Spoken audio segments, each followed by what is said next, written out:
안녕하세요. 여행지리 친구들. 반갑습니다. 오늘은 1단원의 마지막 단원인 바람직하고 안전한 여행의 계획 중에서 바로 안전한에 초점을 두고 안전한 여행을 위한 여러 가지 것들에 대해서 살펴보는 시간을 갖도록 하겠습니다.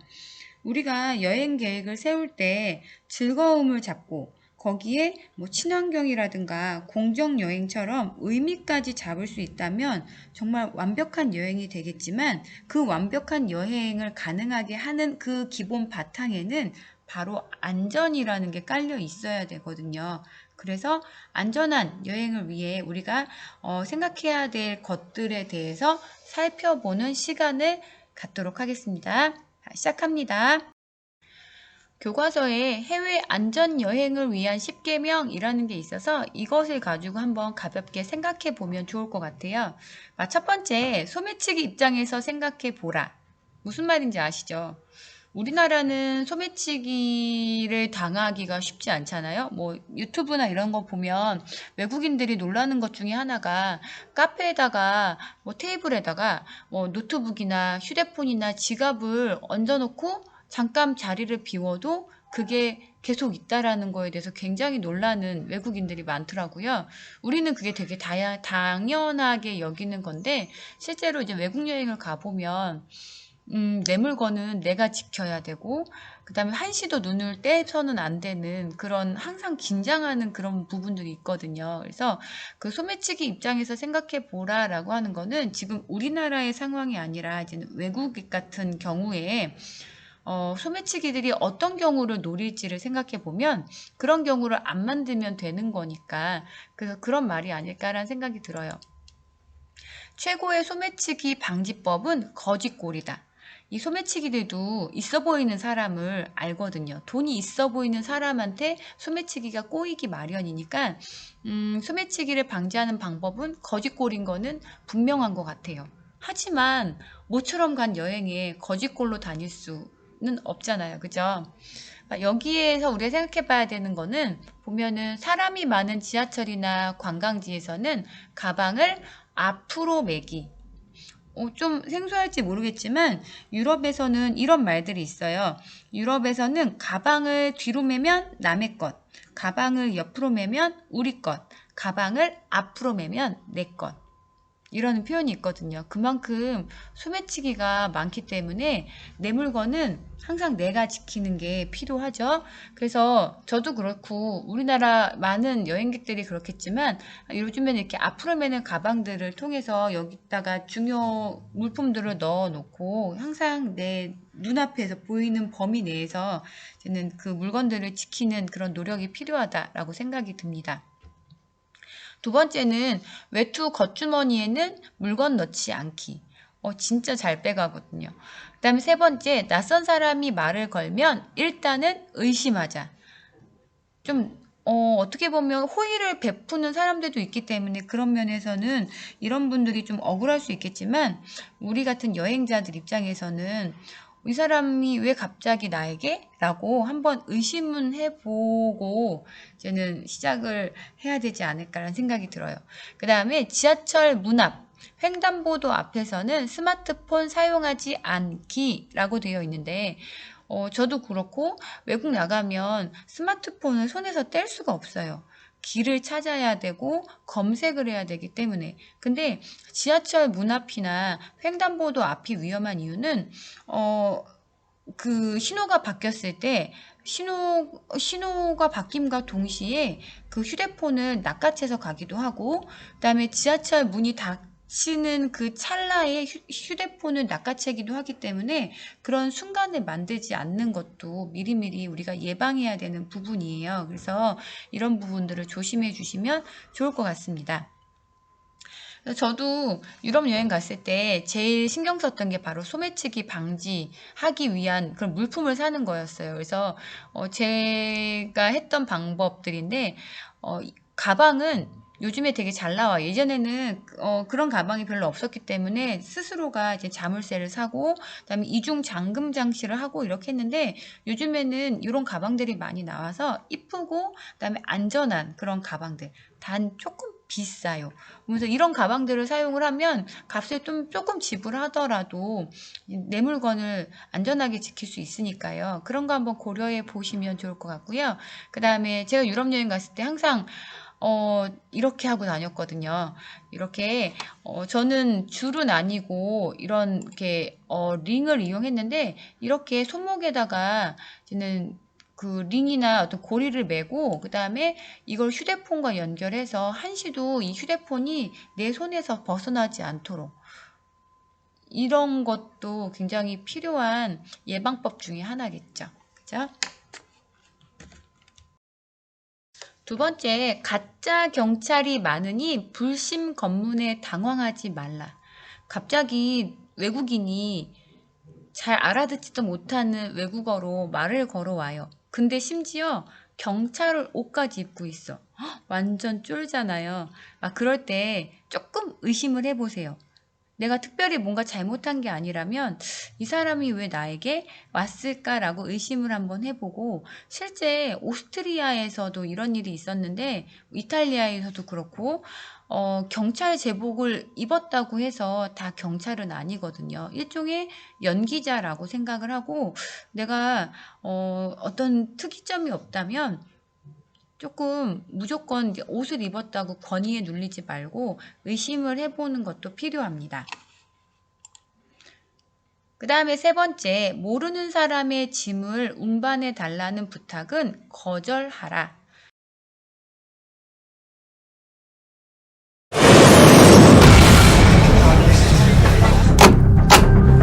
마담, 제 거 아니. 저는 마약인지 몰랐어요. 그걸 모르고 탄다는 게 말이 됩니까? 나가세요. 여보, 나도 살려줘. 여보! 야, 송정경! 한국하고는 정반대야. 카리브해 어디 있는 섬이더라고. 저희 집사람은 이제 어떻게 되는 겁니까?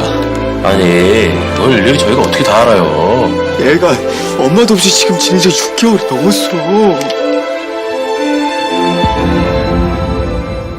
엄마, 몇 번 되면 와? 엄마 얼굴이 자꾸 생각이 안 날라 그래. 여보, 이 악몽에서 나 좀 깨워줘, 제발.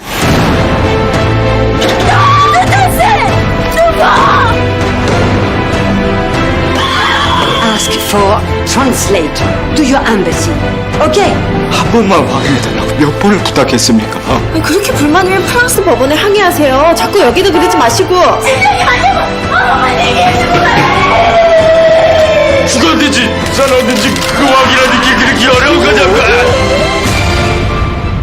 저희 가족에게 아내와 엄마를 돌려주세요. 저 집으로 돌아가고 싶습니다. 방금 보신 거는 영화 집으로 가는 길이라고 하는 것의 예고편인데요.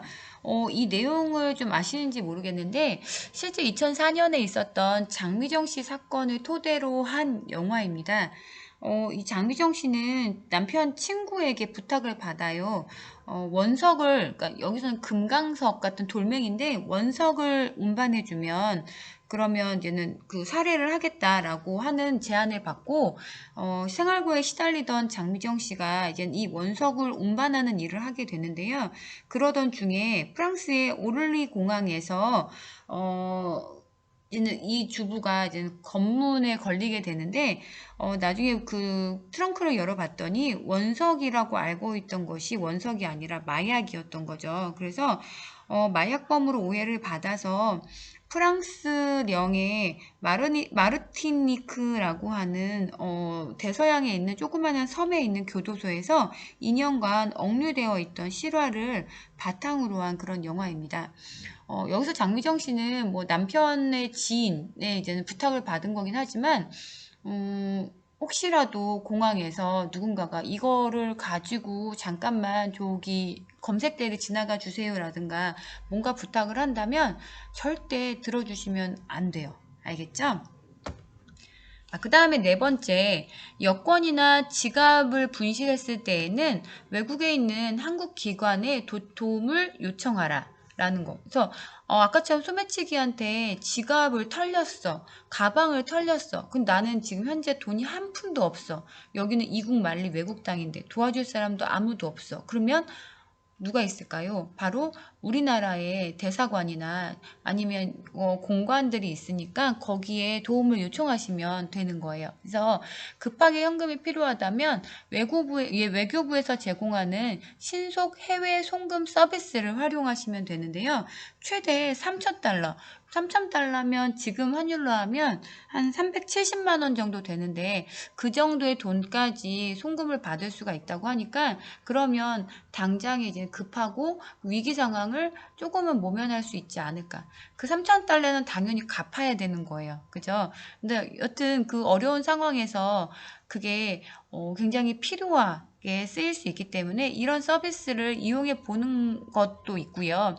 그 다음에 여권을 잃어버렸다면 비행기를 탈 수가 없잖아요. 그러니까 우선은 급하게 여권을 만들어야 되고 그렇다면 여권을 잃어버렸다는 분실 증명서를 받기 위해서 가까운 경찰서, 현지에 있는 경찰서에 가서 여권 분실을 신고를 하셔야 돼요.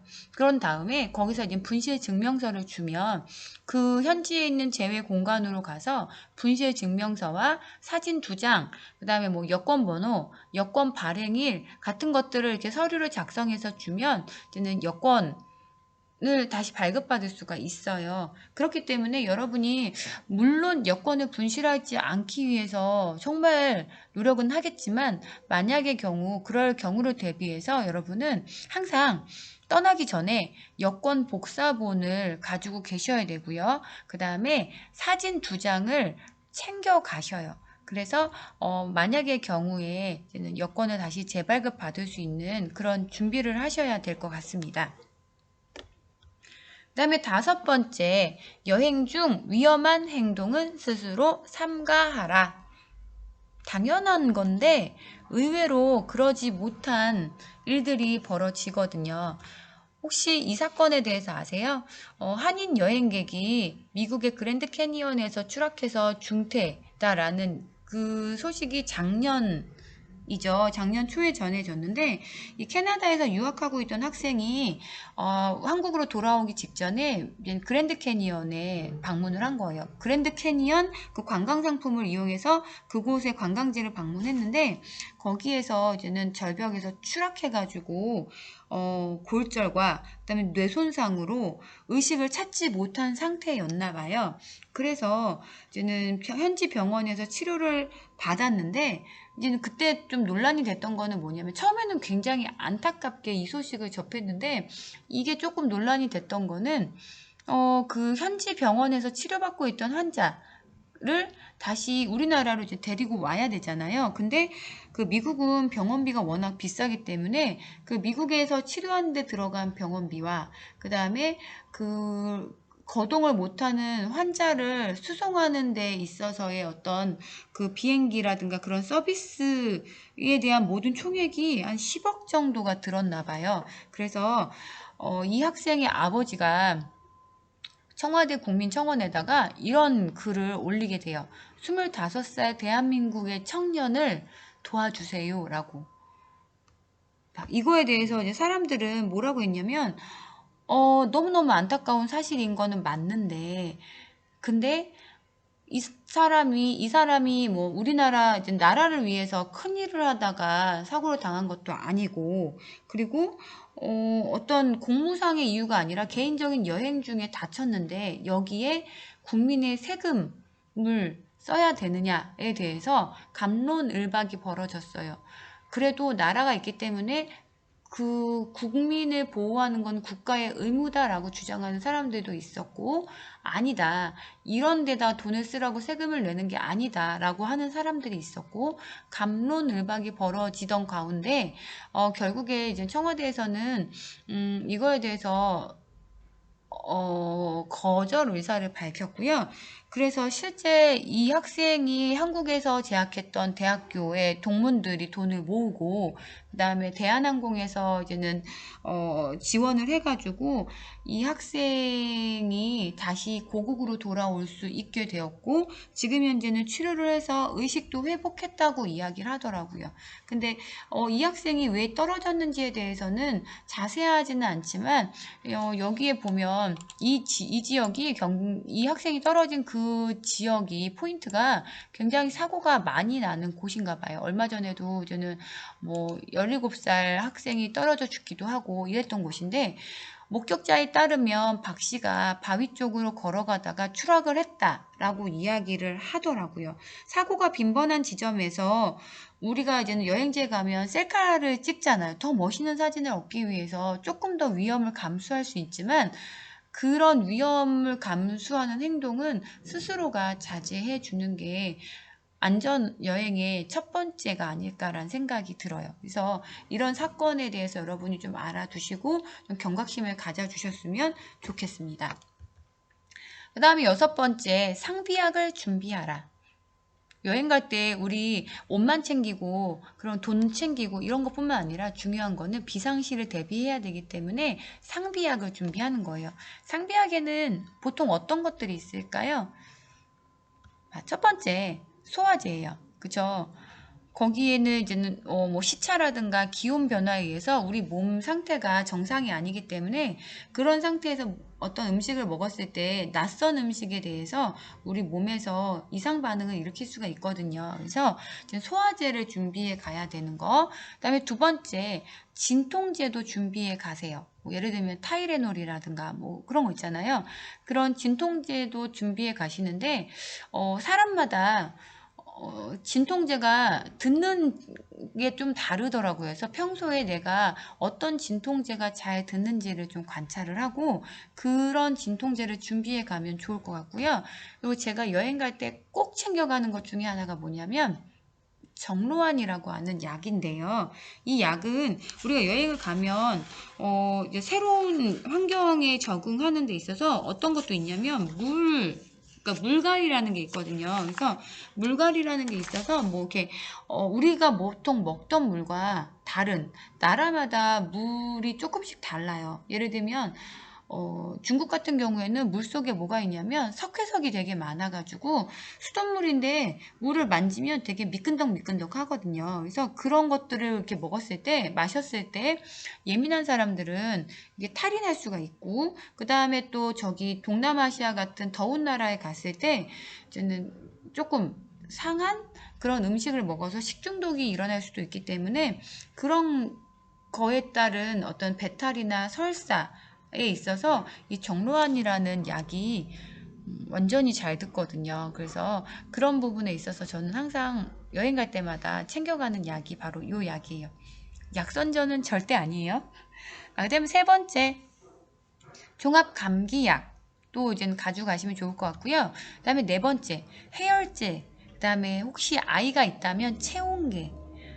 저도 한 10년 전에 중국에 여행을 갔는데 그때는 이제 여행 초기라 제가 패키지 여행을 갔었어요. 지금은 패키지 여행은 안 가는데 패키지 여행 갔었는데 그 일행이 같이 움직이잖아요. 근데 저희 작은 애가 갑자기 아이가 막 꼬꾸라지는 거예요. 이렇게 머리에 손을 대보니까 머리에 열이 너무 많이 나는데 아이는 정신을 잃고 계속 꼬꾸라지고 거기가 만리장성 올라가는 곳이었는데 이걸 어떻게 해야 되나 진짜. 근데 제가 준비해온 약이 없는 거예요. 그래서 막 걱정을 하고 있었는데 다행히 우리 일행 중에 한 분이 여성용 타이레놀을 가지고 계셔서, 근데 이제 우리 애는 애기니까 그래서 그거를 성인용이기 때문에 걔를 4분의 1로 잘라가지고 4분의 1쪽을 아이한테 먹였거든요. 그랬더니 1시간 있다가 열이 떨어지더라고요. 그러고선 자기가 언제 열이 났나 싶게 만리장성을 막 뛰어다니는데 그때 정말 생각하면 아찔하거든요. 그래서 해열제, 체온계 이런 것들도 꼭 챙겨가야겠다라는 생각을 그때부터 이제 하게 됐죠. 이런 것도 이제 가져가셔야 되는 상비약 중에 하나예요. 그래서 상비약은 사람들이 이제는 그 용기의 용량을 그 포장을 좀 뜯고 그 내용물만 담아가는 경우가 있는데 그러지 않기를 그냥 그 상태 그대로 가져가는 게 좋을 것 같고요. 그다음에 두 번째, 약은 약이에요. 아파서 잠깐 먹는 건 좋지만 얘를 계속 의지하는 건 안 좋고 아프다면 그 증상이 계속 반복이 된다면 그러면 병원을 찾아야 되는 거. 그리고 뭐 일부 지역에서는 예를 들면 뭐 말라리아 예방 주사라든가 이런 예방 접종을 하지 않으면 입국을 거부당하는 지역도 있거든요. 그래서 외교부 해외 안전 사이트를 참고해서 방문하려고 하는 국가에 반드시 해야 될 필수 예방 접종이 무엇인지 확인하고 대비를 하셔야 되는 그런 거 잊지 않으셨으면 좋겠습니다. 그 다음에 7번째, 제가 4강에서 말씀드린 것 같은데 우리가 여행을 갈 때 뭐 공항에서건 아니면 미리 가입을 하건 여행자 보험은 꼭 가입하는 게 좋다라고 말씀드렸고요. 그렇게 비싸지 않은 금액으로 많은 거를 보장받을 수 있고요. 그 다음에 여러분이 가는 여행지의 그 성격에 따라서 도시 지역인지 휴양지인지 아니면 장기로 떠나는지 이런 것들에 따라서 다양한 여행 상품이 있으니 여행자 보험 상품이 있으니까 선택하셔서 반드시 보험은 들고 출국을 하시는 게 맞는 거죠. 그죠? 그 다음에 8번째, 차량 통행 방향에 주의하라 라는 건데 우리는 보통 저도 운전을 하지만 운전대가 왼쪽에 있잖아요. 근데 안 그런 나라들도 있는 거 아시죠? 대표적인 나라가 우리 옆에 있는 일본이에요. 그쵸? 그래서 지금 화면에 보이는 것처럼 오른쪽에 이제 운전대가 있는 이런 나라들을 방문했을 때 차량의 통행 방향에 주의하라 라는 얘기예요. 실제로 우리나라나 미국이나 캐나다나 뭐 대부분의 나라들, 많은 나라들이 이제는 이렇게 왼쪽에 이렇게 핸들이 있지만 안 그런 나라들이 있죠. 특히나 영국의 영향을 받은 나라들, 그 다음에 영국의 어떤 제도를 따른 나라들, 그런 나라들은 대부분이 핸들이 오른쪽에 있어요. 그래서 그거를 이제 비교해 보면 여기는 어느 나라일까요? 여기는 둘 중에 어디가 우리나라일까요? 그쵸. 여기가 우리나라죠. 그쵸. 지금 우리나라와 요 나라는 어디냐면 우리 이웃 나라인 일본이거든요. 그래서 차량의 진행 방향이 다르기 때문에 그런 거에 있어서 우리가 주의할 필요가 있고 특히나 여러분이 이제는 내년이면 운전면허를 따시고 이럴 거잖아요. 그러면 외국 나가면 국제 운전면허증을 발급받아서 그 나라에서 운전을 할 수가 있어요. 그랬을 때 이 방향이 다른 것은 굉장히 좀 위험성을 따르기 때문에 그거에 대해서 충분히 연습하고 숙지해 가는 것이 필요합니다. 그 다음에 9번째, 여행지 정보를 숙지하라. 여행지 정보 이 부분도 저번에 4강 할 때 제가 말씀드렸던 부분인데요. 외교부 해외 안전 여행이라고 하는 홈페이지를 들어가면 메인 화면이 바로 이런 화면이 뜨거든요. 그랬을 때 지금 보시면 전 세계가 다 빨간색이에요. 그 얘기는 뭐냐면 전 세계가 지금 우리나라만 빼고 전 세계가 다 빨간색이란 얘기는 지금 다 위험하다란 얘기죠. 여기 보면 빨간색에 빗금쳐 있는 게 뭐냐면 특별여행주의보라고 해서 지금 현재 전 세계가 다 코로나 시국이기 때문에 지금 하나도 안전한 나라는 오히려 이제 우리나라만 가 제일 안전한 것 같아요. 그래서 우리나라를 빼고 나머지 국가들은 지금 굉장히 위험한 상태이니 조금 여행을 자제해 달라는 얘기고 자제하는 것뿐만 아니라 지금 현재는 입국이 금지되어 있는 나라들도 많기 때문에 지금은 여행에 적합한 시기가 아닌 거죠. 그쵸?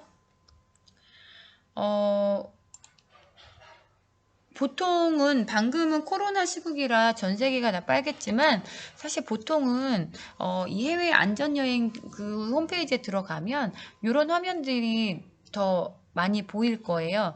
여기에 보면 전 세계를 이렇게 빨간색, 파란색, 그다음에 노란색, 까만색으로 표시를 하고 있는데 요거는 각각의 이제 의미하는 바가 다른 거죠.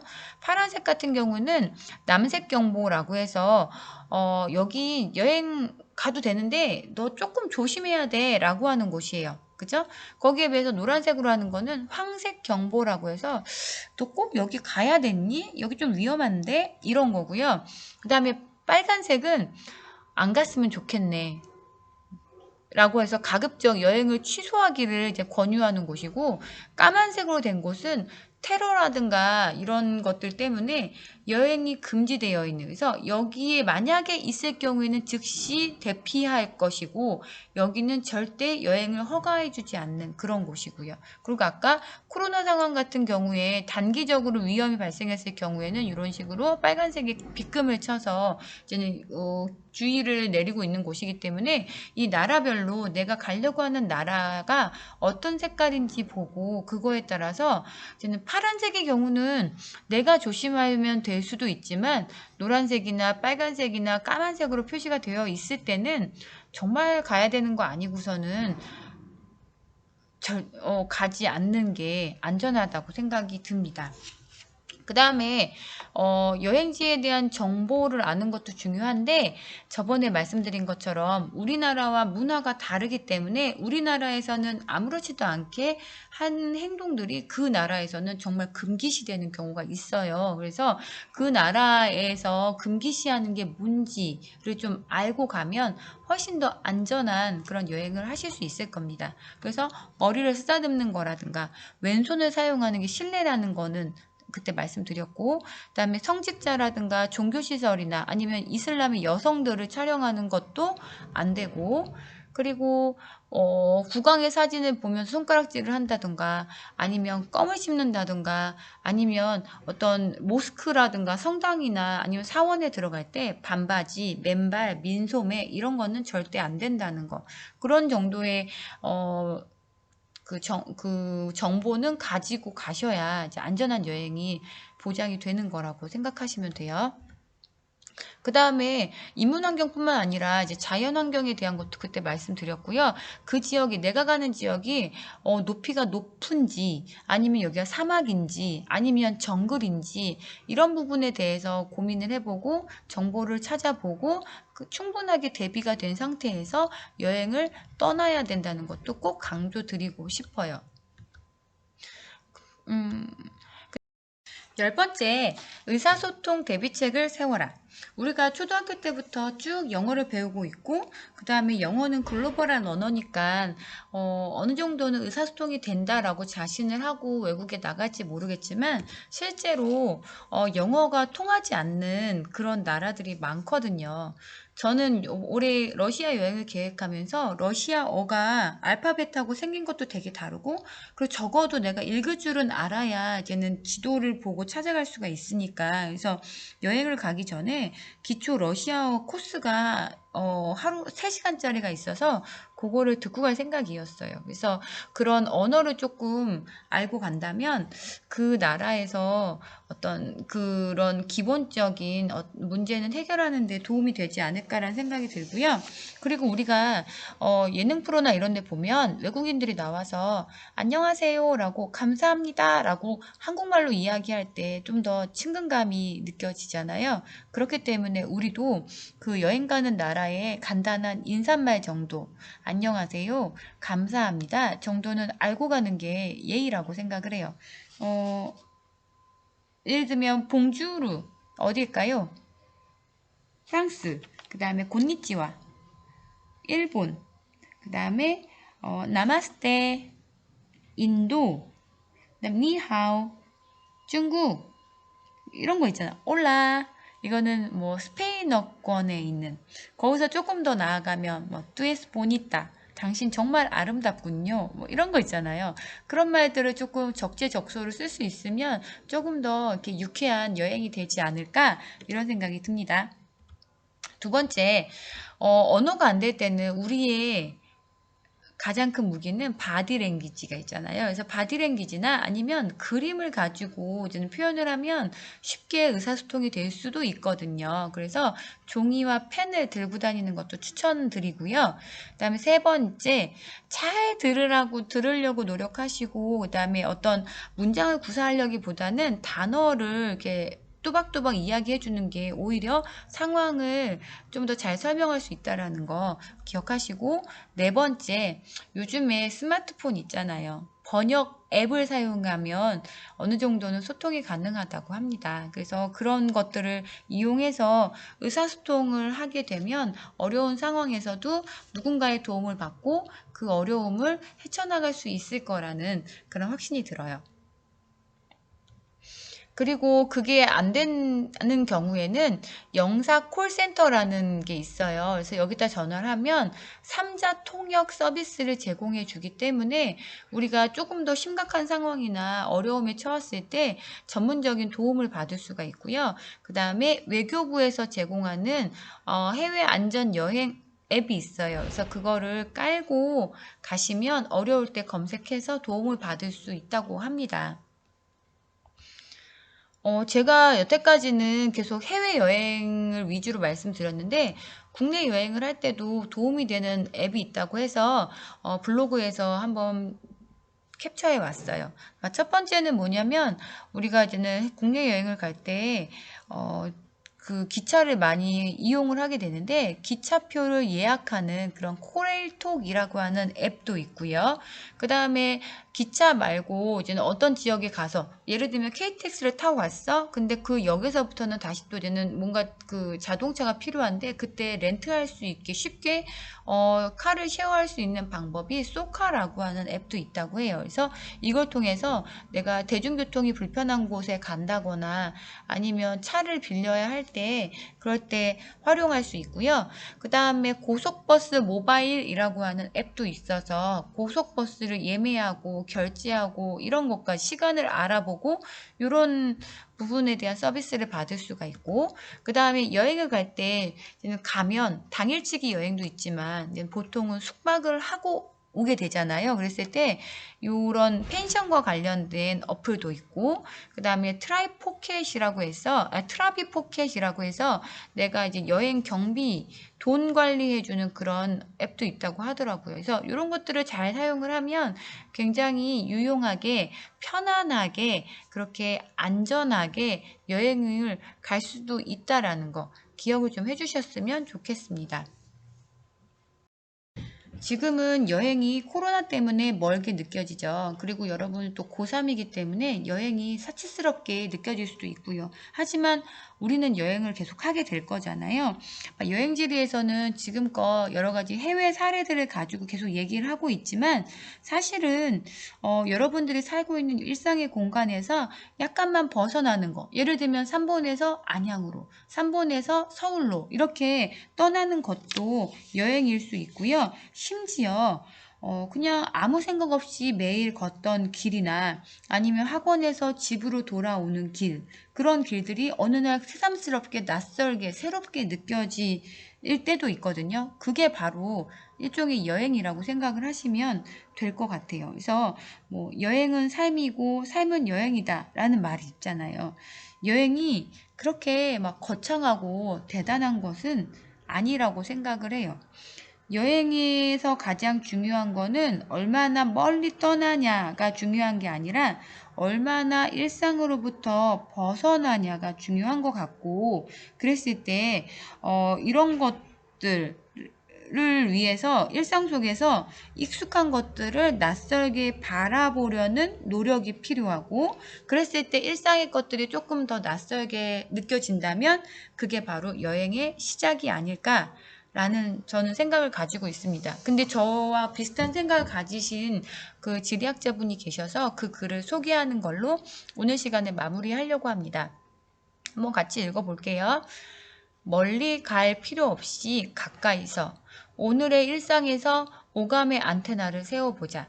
무심코 아무 생각 없이 걷던 길이나 집을 나섰다가 돌아오는 길을 낯설게 바라보는 연습을 해보자. 여행은 흔히 생각하듯 그리 대단하지 않다. 낯선 것들과 함께 낯익은 것들도 낯설게 바라보며 그 속에 깊이 자리 잡은 의미를 확인하고 끄집어내 생각하는 것, 그게 바로 여행이다. 오늘 수업 마무리하겠습니다. 수고하셨습니다.